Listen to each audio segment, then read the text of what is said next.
Hello दोस्तों। Are के learns point में एक बार फिर से आपका बहुत बहुत स्वागत है और मेरा नाम राहुल राज है, जो कि आपको पता ही है। ठीक है, जैसा कि आपको पता है कि मैं आपकी बिजनेस स्टडी की ऑब्जेक्टिव क्वेश्चंस की सीरीज लेकर आया था। ठीक है, जिसमें मैं आपको ऑब्जेक्टिव क्वेश्चंस करवा रहा हूँ, जैसे कि मल्टीपल चॉइस क्वेश्चंस कहते हैं। ठीक है, ये हिंदी मीडियम में है, जैसा कि आपको पता ही है। हिंदी मीडियम में ऑब्जेक्टिव या मल्टीपल चॉइस क्वेश्चन को बहुविकल्पीय प्रश्न कहते हैं। ठीक है, तो उसी सीरीज में मैं आपके आज अगले चैप्टर, लास्ट चैप्टर, अगला नहीं, लास्ट चैप्टर उपभोक्ता संरक्षण के साथ हाजिर हूँ। ठीक है, इससे पहले कि जितने चैप्टर यानी कि 11 चैप्टर हैं, उन चैप्टरों की वीडियोस में अपलोड कर चुका हूँ। अगर आपने उसको नहीं देखा है तो उसका लिंक आपको, उसके प्ले लिस्ट का लिंक, ठीक है, उसके प्ले लिस्ट का लिंक, ऑब्जेक्टिव के प्ले लिस्ट का लिंक मैंने आपको डिस्क्रिप्शन में दे रखा है। वहां से जाकर आप उनको देख सकते हैं, समझ सकते हैं। ठीक है, और इसके अलावा अगर आप इसके बिजनेस स्टडी की चैप्टर्स की वीडियो देखना चाहते हैं, या केस स्टडी की वीडियो देखना चाहते हैं, या बिजनेस स्टडी के चैप्टर्स के नोट्स डाउनलोड करना चाहते हैं, तो उन सभी का लिंक मैंने आपको डिस्क्रिप्शन में दे रखा है, ताकि आपको कोई भी प्रॉब्लम ना आए। तो आसानी से आप डिस्क्रिप्शन में जाके लिंक पे क्लिक करके पीडीएफ डाउनलोड कर सकते हैं और जो चाहे आप देख सकते हैं। ठीक है, तो चलिए वीडियो को बिना किसी देर के स्टार्ट करते हैं। तो सबसे पहला प्रश्न है आपका, भारत में उपभोक्ता संरक्षण अधिनियम प्रभावी है? भारत में उपभोक्ता संरक्षण अधिनियम प्रभावी है। ठीक है, मतलब कि कब से स्टार्ट हुआ? ऑप्शन ए 15 अप्रैल 1986, 15 अप्रैल 1987, 15 अप्रैल 1988 या 10 अप्रैल 1986। बताइए, भारत में उपभोक्ता संरक्षण कब शुरुआत हुई? भारत में प्रभावी बोल सकते हैं एक तरीके से, कब लागू हुआ?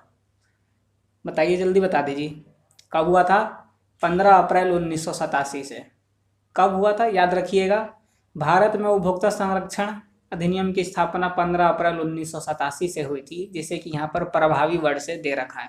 मतलब कि भारत में उपभोक्ता संरक्षण अधिनियम का प्रभावी मतलब इस अधिनियम ने कब काम करना शुरू किया। ठीक है, भारत पर प्रभावी कब हुआ, इसका प्रभाव भारत के ऊपर कब हुआ। ठीक है, तो कब हुआ था? 15 अप्रैल 1987 को।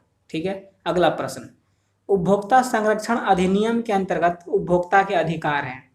उपभोक्ता संरक्षण अधिनियम के अंतर्गत उपभोक्ता के जो अधिकार हैं, आपको पता होगा कि उपभोक्ता के कितने अधिकार हैं और कौन कौन से अधिकार हैं।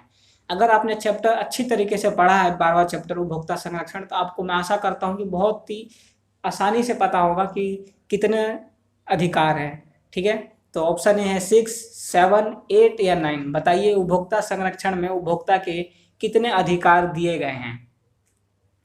कितने दिए गए हैं? 8 हैं। अगर आपने चैप्टर 12 पढ़ा है अच्छे से, तो आपको पता होगा कि उपभोक्ता के 8 अधिकार हैं। ठीक है, अगर आपने अभी चैप्टर नहीं पढ़ा है तो लिंक मैंने डिस्क्रिप्शन में दे रखा है, वहां से जाकर आप फटाफट पढ़ लीजिए, क्योंकि बिना चैप्टर पढ़े आप कोई भी बहुविकल्पीय प्रश्न सॉल्व नहीं कर सकते। ठीक है, और वीडियो में आगे चलकर मैं आपको बताऊंगा कि 12वें चैप्टर में से कौन कौन सी चीजें इंपॉर्टेंट है, जो कि पेपर में 100% पूछे जाने हैं। ठीक है, तो चलिए, जैसे जैसे क्वेश्चन आगे बढ़ते जाएंगे, क्वेश्चन के अनुसार मैं आपको बताते जाऊंगा। तो अगला प्रश्न, भारत में उपभोक्ता का उत्तरदायित्व है। भारत में उपभोक्ता का उत्तरदायित्व है। ए, गुणवत्ता के प्रति सचेत रहना, बी, खरीद पर रसीद प्राप्त करना, सी, अपने अधिकारों के प्रति सचेत रहना, या डी, सभी। बताइए, जो उपभोक्ता के उत्तरदायित्व हैं वो कौन कौन से हैं? कौन कौन से हैं? पहला है, दूसरा भी है, तीसरा भी है, तो सभी हो गए। इसका आंसर होगा आपका ऑप्शन डी, सभी। ठीक है, जो उपभोक्ता के अधिकार है वो ये तीनों ही उपभोक्ता के उत्तरदायित्व हैं। सॉरी, अधिकार नहीं, उत्तरदायित्व। ठीक, अगला प्रश्न, उपभोक्ता अधिकार दिवस कब मनाया जाता है? याद रखिएगा, बहुत इंपॉर्टेंट है, 100% ये प्रश्न पेपर में पूछा जा सकता है। जब, क्योंकि मैं जिस टाइम पे पेपर दे रहा था तो उस टाइम पे ये प्रश्न आया था। ठीक है, तो उपभोक्ता अधिकार दिवस कब मनाया जाता है? 16 मार्च को, 15 मार्च को, 15 अप्रैल को, या 18 मार्च को? बताइए, उपभोक्ता अधिकार दिवस कब मनाया जाता है? तो इसका आंसर होगा आपका 15 मार्च को। 15 मार्च को उपभोक्ता अधिकार दिवस मनाया जाता है। मोस्ट इंपॉर्टेंट प्रश्न है, इसको लिख लीजिएगा। चलिए अगले प्रश्न की ओर चलते हैं। एक उपभोक्ता अगर राज्य कमीशन के निर्णय से असंतुष्ट है तो उसके विरुद्ध कहाँ अपील कर सकता है? जैसे कोई उपभोक्ता है जिसने कि राज्य कमीशन में कर रखा शिकायत, ठीक है, वहां पर उसके वो निर्णय से संतुष्ट नहीं है, तो अब उसके बाद वो कहाँ जा सकता है? जिला कमीशन में, राष्ट्रीय कमीशन में, अंतर्राष्ट्रीय कमीशन में, या इनमें से कोई नहीं। अगर आपने राज्य आयोग में अपना शिकायत दर्ज कर रखा है आपने, और जो वहाँ से निर्णय मिला आपको, उससे अगर आप संतुष्ट नहीं है, तो अब फिर आप कहाँ पर आगे जा सकते हैं, क्या कर सकते हैं आगे? बताइए क्या होगा इसका आंसर? जल्दी बताइए, जल्दी, इतना टाइम नहीं, सेकंडों का क्वेश्चन है। कहाँ जाएगा? राष्ट्रीय कमीशन, राष्ट्रीय आयोग में जाएगा, क्योंकि राज्य आयोग से वो संतुष्ट नहीं है, तो राज्य के अगला कौन सा होता है? राष्ट्रीय, नेशनल लेवल का। ठीक है, अगला प्रश्न, उपभोक्ताओं तथा विक्रेताओं के अनुचित व्यवहार से उपभोक्ता को सुरक्षा प्रदान करने को ही कहते हैं। उत्पादकों और विक्रेताओं के अनुचित व्यवहार से उपभोक्ता को सुरक्षा प्रदान करना ही कहलाता है। क्या कहलाता है? उपभोक्ता संरक्षण, वित्तीय बाजार विपणन या रक्षा। तो आपको पता है उपभोक्ता संरक्षण कहलाता है। क्या होता है? उपभोक्ता संरक्षण होता है। अगला प्रश्न, निम्न में उपभोक्ता संरक्षण अधिनियम के अंतर्गत आते हैं। उपभोक्ता संरक्षण अधिनियम के अंतर्गत क्या क्या आते हैं? ऑप्शन ए सुरक्षा का अधिकार, सूचना का अधिकार, चयन का अधिकार और सभी। तो उपभोक्ता संरक्षण अधिनियम में क्या क्या चीजें आती हैं बताइए? ये सभी ही उपभोक्ता संरक्षण अधिनियम के अंतर्गत आती हैं। ठीक है, उपभोक्ता को सुरक्षा प्रदान किया जाता है, उसको सूचना का अधिकार होता है, ठीक है, और उसको खुद चयन करने का अधिकार होता है। वो अपनी मर्जी से जो वस्तु चाहे, जो प्रोडक्ट चाहे, उसका वो चयन कर सकता है। ठीक है, अगला प्रश्न, उपभोक्ता संरक्षण अधिनियम के अंतर्गत विवाद आते हैं। उपभोक्ता संरक्षण अधिनियम के अंतर्गत कौन कौन से विवाद आते हैं? ऑप्शन ए कंपनी के अंश बेचने संबंधित विवाद, ऑप्शन बी दंडित प्रकृति के विवाद, ऑप्शन सी क्रेता द्वारा खराब माल के विक्रय संबंधित विवाद, या ऑप्शन डी रोजगार संबंधित विवाद। बताइए उपभोक्ता संरक्षण अधिनियम में कौन से विवाद आते हैं? कंपनी के अंश खरीदने बेचने की बात आती है? नहीं आती। दंडित प्रकृति के विवाद आते हैं? नहीं आती। रोजगार संबंधित विवाद आते हैं? नहीं आती। तो बचा क्या? ऑप्शन सी बचा, और यही आपका आंसर भी है। विक्रेता द्वारा खराब माल बेचने से संबंधित विवाद आते हैं। दुकानदार जब भी खराब माल बेचता है तो उससे संबंधित विवाद किस में आते हैं? उपभोक्ता संरक्षण अधिनियम में आते हैं। ठीक है, अगला प्रश्न देख लेते हैं। उपभोक्ता विवाद निवारण एजेंसी है। उपभोक्ता विवाद निवारण एजेंसी है, मतलब कि उपभोक्ता जो विवाद होते हैं उनको सुलझाने वाली एजेंसी कौन सी है? ऑप्शन ए जिला मंच, ऑप्शन बी राज्य आयोग, ऑप्शन सी राष्ट्रीय आयोग, या ऑप्शन डी सभी। तो पता है आपको कि ये सभी ही हैं जो कि उपभोक्ता विवादों को सुलझाती हैं, उनका निवारण करती हैं। लेकिन इन तीनों को भी कुछ शर्त होते हैं। जिला आयोग का कुछ अलग होता है, राज्य आयोग का अलग होता है, और राष्ट्रीय आयोग का अलग होता है। ठीक है, वो बात भी आपको मैं आगे चल के बताऊंगा कि जिला, राज्य और राष्ट्रीय आयोग के क्या क्या अपने अपने वो होते हैं, किस आधार पर हम इनमें अपना शिकायत दर्ज करवा सकते हैं। ठीक है, तो अगला प्रश्न देख लेते हैं। राज्य आयोग विवादों का निपटारा कर सकता है। राज्य आयोग की बात यहाँ पे आई थी ना, आ गया राज्य आयोग वाला प्रश्न। राज्य आयोग विवादों का निपटारा कर सकता है 5 लाख तक का, 10 लाख तक का, 20 लाख तक का, या 20 लाख से अधिक तक का। बताइए राज्य आयोग में कौन से विवाद का निपटारा किया जाता है? जो 5 लाख तक का विवाद हो, या 10 लाख तक का हो, या 20 लाख तक का हो, या 20 लाख से ज्यादा का हो, तो राज्य आयोग में उस विवाद का निपटारा किया जाएगा। बता दीजिए फटाफट, 10 सेकंड का टाइम है आपके पास। तो इसका आंसर होगा आपका ऑप्शन डी। 20 लाख से जब अधिक होता है तभी हम राज्य आयोग में अपनी शिकायत को दर्ज कराते हैं, है ना, क्योंकि 20 लाख से कम हुआ तो वो कहाँ जाएगा? वो जिला मंच में जाएगा। ठीक है, जिला में जाएगा। 20 लाख से कम का अगर कोई विवाद है तो वो जिला वाले में जाएगा। अगर 20 लाख से अधिक है तो वो राज्य आयोग में जाएगा, और 20 लाख से अधिक है तो राज्य आयोग में, और 1 करोड़ से अधिक हो जाता है, ध्यान रखिएगा, 1 करोड़ से अधिक का अगर कोई विवाद है तो वो राष्ट्रीय आयोग में जाता है। ठीक है, कहाँ जाएगा? राष्ट्रीय आयोग में। तो राष्ट्रीय आयोग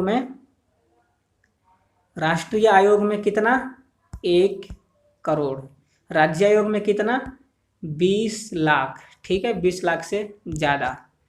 और जिला मंच में कितना? 20 लाख तक। ठीक है, 20 लाख तक। 20 लाख तक हम जिला मंच में, अगर 20 लाख से ज़्यादा हो जाए तो राज्य आयोग में, और 1 करोड़ से ज़्यादा हो जाए तो फिर राष्ट्रीय आयोग में जाते हैं। ठीक है, तो मैं आशा करता हूँ कि ये बात यहाँ पर आपको कन्फर्म हो गई। और ये बात इस पेपर के लिए, जो आपका पेपर होगा उसमें बहुत ही इम्पोर्टेंट है।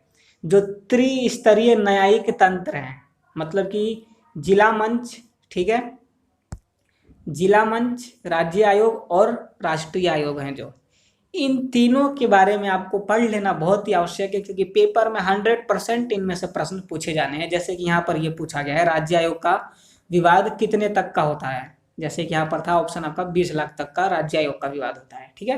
तो इन तीनों के बारे में, जिसको हम त्रिस्तरीय न्यायिक तंत्र बोलते हैं, ठीक है, ये आपको पढ़ लेना बहुत आवश्यक है। चलिए अगले प्रश्न पर चलते हैं। कौन सा चिन्ह बिजली की वस्तु की गुणवत्ता को दर्शाता है? जब हम बिजली की वस्तु खरीदने जाते हैं तो उस पर हम कौन सा मार्क देखते हैं? बिजली के सामान पर कौन सा मार्क बनाया जाता है जिसको कि ग्राहक को देखना चाहिए कोई भी बिजली का प्रोडक्ट खरीदता है तो? ISI मार्क, याद रखिएगा।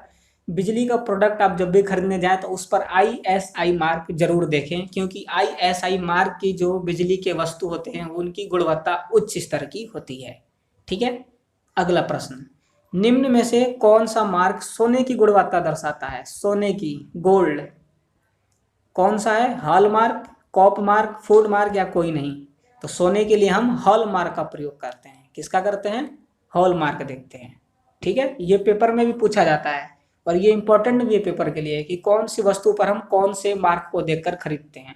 जैसे कि खाने पीने की चीजें होती हैं तो उस पर हम कौन सा मार्क देखते हैं? FASAI, क्या देखते हैं? फजाई देखते हैं, है ना। तो ऐसे ही हर चीज का कुछ अलग मार्क होता है। खाने पीने की चीज पर फजाई देखते हैं, ठीक है। इलेक्ट्रिक वाली चीजों पर ISI मार्क देखते हैं, ठीक है। सोने की चीजों की होती है उन पर हॉल मार्क का देखते हैं निशान, ठीक है। तो ऐसी हर एक चीज के मार्क अलग अलग होते हैं, जो कि आपको चैप्टर में मैंने बहुत अच्छे से बताया था। अगर आपने चैप्टर नहीं देखा है तो आपने बहुत बड़ी गलती की है अभी तक। अगर आप सुधारना चाहते हैं, अच्छे नंबर लेना चाहते हैं पेपर में, तो जाके एक बार चैप्टर जरूर देखिए, जिसका लिंक मैंने आपको डिस्क्रिप्शन में दे रखा है। तो चलिए अगले प्रश्न पर चलते हैं। जल्दबाजी में क्रय ना करें, यह उपभोक्ता का एक महत्वपूर्ण है। जल्दबाजी में क्रय ना करें, उपभोक्ता का ये क्या है? उत्तरदायित्व है, ठीक है, या अधिकार है, या अधिनियम है, या कोई नहीं है। जल्दबाजी में क्रय ना करें, विवेकहीन बनकर क्रय ना करें, ठीक है। कैश मेमो लेना ना भूलें, ठीक है। तो ये गुणवत्ता के प्रति सचेत रहें। ये सारी चीजें क्या हैं उपभोक्ता के लिए? बताइए। ये सारी चीजें उपभोक्ता के लिए उसके उत्तरदायित्व है। क्या है? उत्तरदायित्व। जल्दबाजी में क्रय ना करें, विवेकहीन बनकर क्रय ना करें, cash memo, guarantee warranty card लेना ना भूलें, ठीक है। क्वालिटी के प्रति सचेत रहें, ठीक है। क्वालिटी से कोई समझौता ना करें। ये सारे क्या हैं? ये उपभोक्ता के उत्तरदायित्व हैं। कितने हैं? उत्तरदायित्व। याद रखिएगा, इस चैप्टर से आपको उपभोक्ता के उत्तरदायित्व, उपभोक्ता के अधिकार, उपभोक्ता को उपलब्ध राहत, ठीक है, शिकायत दर्ज कराने के अधिकार, ठीक है, और चलिए मैं लास्ट में अभी जितना बता दिया, लास्ट में आपको मैं लिख कर बता दूंगा, ठीक है। तो चलिए अगले प्रश्न पर चलते हैं। निम्न में से शिकायत का आधार कौन है? शिकायत का आधार, किस आधार पर हम शिकायत कर सकते हैं? ठीक है, दोष वस्तुओं पर, सेवाओं में न्यूनता, या अधिक कीमत लेना। तो हम इन तीनों के आधार पर ही शिकायत दर्ज करवा सकते हैं। तो इसका आंसर होगा आपका ऑप्शन डी, सभी, ठीक है। अगर कोई खराब वस्तु बेच रहा हो तो हम शिकायत दर्ज करवा सकते हैं। अगर कोई सेवा आप ले रहे हो और उसमें कोई कमी हो गई हो, कमी रह गई हो, तो उसके प्रति हम हमारे पास अधिकार है, हम उसकी शिकायत दर्ज करवा सकते हैं। अगर ज़्यादा कीमत कोई दुकानदार ले रहा हो तो भी हम शिकायत दर्ज करवा सकते हैं ना। तो इसका आंसर होगा आपका ऑप्शन डी, सभी। इन सभी के प्रति हम शिकायत दर्ज करवा सकते हैं। अगला प्रश्न, कौन शिकायत दायर नहीं कर सकता? कौन है जो शिकायत दर्ज नहीं करवा सकता? एक उपभोक्ता, उपभोक्ता संघ जिसे मान्यता ना हो, केंद्र सरकार, या अन्य देश के लोग। उपभोक्ता शिकायत दर्ज करवा सकता है, जैसा कि आपको पता है। केंद्रीय सरकार भी अधिकार शिकायत दर्ज कर सकती है और अन्य देश के लोग भी शिकायत दर्ज करवा सकते हैं, लेकिन उपभोक्ता संघ जिसे कि मान्यता ना हो वो शिकायत दर्ज नहीं कर सकता, ठीक है। और इस बात से मेरे को याद आया कि एक प्रश्न उठता है यहाँ से कि उपभोक्ता का अर्थ क्या है? डेफिनेशन ऑफ अर्थ, डेफिनेशन मतलब उपभोक्ता की परिभाषा। कौन उपभोक्ता होता है और कौन शिकायत दर्ज करवा सकता है? 12वें चैप्टर में मैंने बहुत अच्छे से समझाया है कि उपभोक्ता की परिभाषा क्या है? पेपर में 100% पूछा जाता है। जब मैंने पेपर दिया था तो उपभोक्ता की परिभाषा पूछी थी, जिसमें मेरी क्लास में थे 54 बच्चे, 54 में से केवल 12 बच्चों का सही गया था, बाकी का सबने गलत लिख कर आए थे। ठीक है, तो इसलिए उपभोक्ता की परिभाषा जरूर याद करिए। ठीक है, अगला प्रश्न, बाजार का राजा कौन कहलाता है? दुकानदार, सरकार, उपभोक्ता या सभी? बताइए बाजार का राजा कौन होता है? तो पिछले चैप्टर जब मैं करा रहा था उसमें ही बताया था मैंने, बाजार का राजा ग्राहक होता है, जिसे कि हम उपभोक्ता कहते हैं। ठीक है, तो बाजार का राजा उपभोक्ता होता है।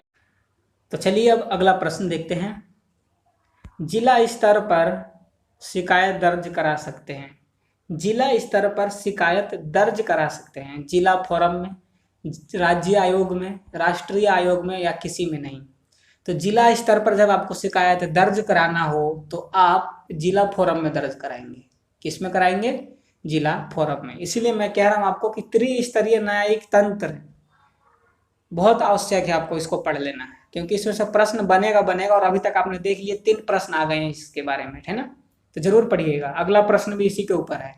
जिला स्तर पर शिकायत दर्ज कराने की व्यवस्था, जिला फार्म, राष्ट्रीय राज्य आयोग या राष्ट्रीय आयोग या सभी? जिला स्तर पर शिकायत दर्ज कराने की व्यवस्था क्या है? देखिए ऊपर किस प्रकार से पूछा था। ऊपर ये पूछा था कि जिला स्तर पर शिकायत दर्ज करा सकते हैं। जिला स्तर पर शिकायत दर्ज करा सकते हैं, कहाँ कराएंगे? तो जिला फोरम में कराएंगे। ठीक, अब सेम यही प्रश्न है, उत्तर इसका भी जिला फोरम ही होगा, लेकिन क्वेश्चन किस प्रकार से पूछा ये देखने वाली बात है यहाँ पर। जिला स्तर पर शिकायत दर्ज कराने की व्यवस्था, मतलब कि जिला स्तर पर शिकायत दर्ज कराने की व्यवस्था कौन करेगा? वो जिला फार्म ही करेगा। कौन करेगा? जिला फार्म। ठीक है, तो इस तरीके से ही आंसर एक ही होगा दोनों का, लेकिन प्रश्न घुमाकर पूछा जा सकता है। यही मेरा उद्देश्य था कि इन दोनों प्रश्नों को मैंने एक साथ रखा ताकि आपको समझ में आए कि एक ही प्रश्न को हम कैसे घुमाकर पूछ सकते हैं, लेकिन आंसर उसका एक ही होगा। ठीक है, तो मैं आशा करता हूँ कि ये प्रश्न आपको समझ में आ गया होगा। तो अब अगले देख लेते हैं, जो कि इस वीडियो की लास्ट प्रश्न है। उपभोक्ता संरक्षण पारित हुआ। उपभोक्ता संरक्षण कब पारित हुआ था? तो उपभोक्ता संरक्षण कब पारित हुआ था? 1786 में, 1686 में, 1986 में या 1486 में? ठीक है, बताइए। तो जो उपभोक्ता संरक्षण था वो आपका 1986 में पारित हुआ था। एक क्वेश्चन और आया था, सबसे पहला क्वेश्चन, कि उपभोक्ता संरक्षण अधिनियम भारत में कब प्रभावी हुआ?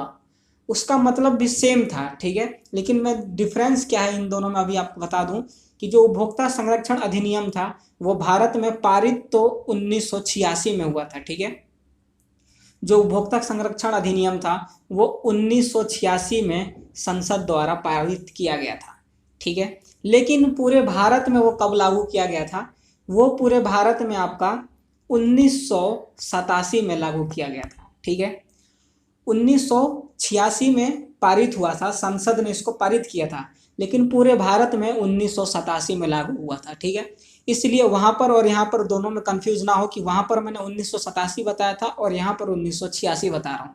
ठीक है, तो पूरे भारत में 1987 में वो पूरा लागू हुआ था, लेकिन संसद ने उसको 1986, ठीक है, दिसंबर 1986 में पारित किया गया था और 1987 में आकर वो पूरे भारत में लागू हुआ था। ठीक है, तो इसीलिए कंफ्यूजन ना हो, इसलिए मैंने आपको यहाँ पर ये प्रश्न आया तो देख के याद आया मेरे को, तो मैंने सोचा समझा दूँ। ठीक है, तो इसका आंसर ये होगा, आपने देख लिया, समझ लिया। लास्ट प्रश्न और है जो कि देख लेते हैं। उपभोक्ता विवादों के निपटारे की व्यवस्था तंत्र, जो उपभोक्ता विवाद होते हैं, शिकायत होती है, उनको निपटारने के लिए कौन सी व्यवस्था की गई है? एक स्तरीय, द्विस्तरीय या त्रिस्तरीय या 4 स्तरीय? तो इसका आंसर आपको पता है, ये शुरू से ही कहता हुआ आ रहा हूं मैं, त्रिस्तरीय न्यायिक तंत्र। त्रिस्तरीय न्यायिक तंत्र, ये 5वां प्रश्न है जो कि त्रिस्तरीय न्यायिक तंत्र से संबंधित है। तो 20 प्रश्न थे, 20 में से 5 आपके त्रिस्तरीय न्यायिक तंत्र से संबंधित थे। तो आप इसी से अनुमान लगा सकते हैं कि कितना इंपॉर्टेंट ये आपके लिए त्रिस्तरीय न्यायिक तंत्र है। तो मैं कहना चाहूँगा कि अगर आपने अभी चैप्टर नहीं पढ़ा है तो त्रिस्तरीय न्यायिक तंत्र को जरूर पढ़ लें। हर बार मैं इस बात पर जोर देकर कह रहा हूँ, त्रिस्तरीय न्यायिक तंत्र इस चैप्टर का सबसे मोस्ट इंपॉर्टेंट है। ठीक है, और इसके अलावा मैं आपको बता दूं कि कौन कौन से मेन पॉइंट्स हैं। मैंने आपको बताया था कि लास्ट में मैं आपको बताऊंगा कि इस चैप्टर से मेन पॉइंट्स कौन कौन से जो कि पेपर में आने की पूरी संभावना है। तो चलिए लिख लीजिए, मैं आपको लिख कर बता देता हूँ। सबसे पहला, त्रिस्तरीय न्याय तंत्र, ठीक है, जो न्यायिक तंत्र है पहला वो। दूसरा उपभोक्ता के अधिकार, ठीक है, अधिकार और उत्तरदायित्व, ठीक है ना, उत्तरदायित्व, उत्तर और शिकायत दर्ज कराने के आधार, शिकायत के आधार, शिकायत के आधार, ठीक है। इसके बाद आते हैं आपके उपलब्ध राहत। जब शिकायत दर्ज करवा दिया तो उसके बाद उपभोक्ता को कौन कौन सी राहत मिलेंगी, उपलब्ध राहत। ये एक बार लिख लीजिए या स्क्रीनशॉट ले लीजिए, फिर मैं आगे और लिखता हूँ। कौन कौन से हैं, त्रिस्तरीय न्यायिक तंत्र, अधिकार उत्तरदायित्व, शिकायत दर्ज कराने के आधार और उपलब्ध राहत। 5 बातें ये हो गई। और इसको जरा मैं अब, ठीक है, मिटा रहा हूँ, आप स्क्रीनशॉट ले लीजिए या लिख लीजिए। और अगला आपके एनजीओ, आपने बहुत सारी एनजीओस के बारे में पढ़ी होगी, सरकारी और गैर सरकारी एनजीओस, ठीक है, ये हो गई। और उपभोक्ता संरक्षण अधिनियम, ठीक है, जो अधिनियम्स दे रखे हैं, उपभोक्ता संरक्षण अधिनियम, खासकर 1986 के बारे में जरूर पढ़िएगा। उपभोक्ता संरक्षण अधिनियम 1986 तो 100% पढ़ लीजिएगा। वैसे और भी हैं 4-5, वो भी पेपर में पूछे जा सकते हैं। तो सारे अधिनियम जितने भी हैं सारे पढ़ने हैं, लेकिन 1986 बहुत ही इंपॉर्टेंट है, ये जरूर पढ़ लीजिएगा एक बार, ठीक है। तो ये सारी बातें हो गई। उसके बाद उपभोक्ता का अर्थ है, ठीक है, उपभोक्ता का अर्थ है, उपभोक्ता का अर्थ मतलब कि परिभाषा, ठीक है, कौन उपभोक्ता है, उपभोक्ता कौन कहलाता है। ये सारी चीज़ें अगर आपने इस चैप्टर से पढ़ लिया, याद कर लिया, तो आपके बेझिझक रहिए, पेपर में 100% आपके 90+ मार्क्स आएंगे,